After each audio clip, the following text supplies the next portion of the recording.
बार की बात है। एक जंगल में चारों तरफ अकाल पड़ा हुआ था। तालाब और कुएं सूख गए थे। कई जानवर बिना पानी और भोजन के मर रहे थे, तो कुछ जानवर जंगल छोड़कर जा रहे थे।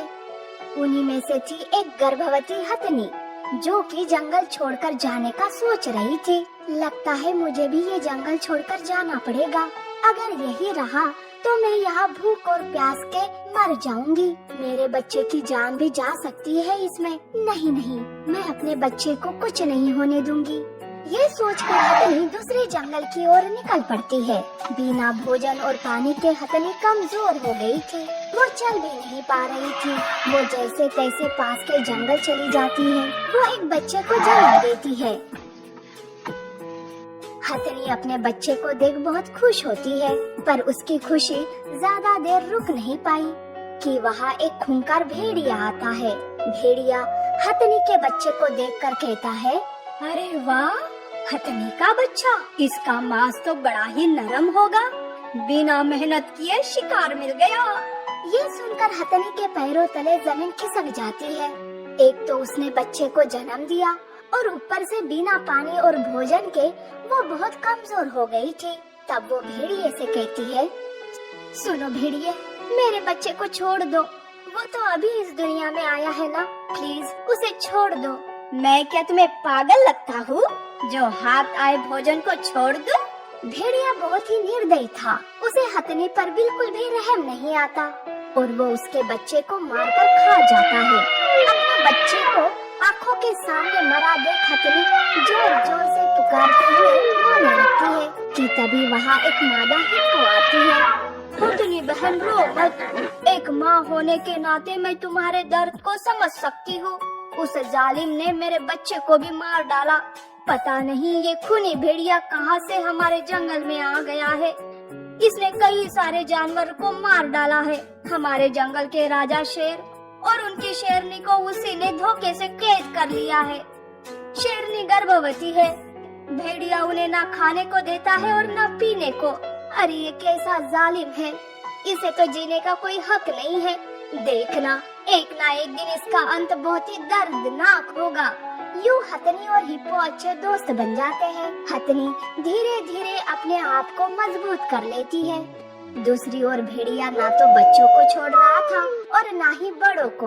वो बड़ी ही बेरहमी से उनका शिकार कर रहा था। हिप्पो और हथनी शेर और शेरनी के पास जाते हैं, जो एक पिंजरे में कैद थे।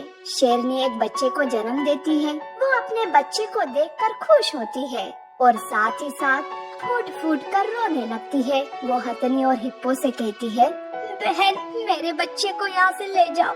अगर वो जालिम यहाँ आ गया तो वो इस नन्हे मासूम को मार डालेगा। प्लीज मेरे बच्चे को बचा लो। उस माँ के दर्द को देखकर हथनी को अपने बच्चे की याद आती है और वो भी रोते हुए कहती है, नहीं शेरनी, अब कोई भी माँ अपने बच्चे को खोकर नहीं रोएगी। मैं इस जालिम खूनी भेड़िए को बताऊंगी माँ से पंगा लेने का अंजाम क्या होता है।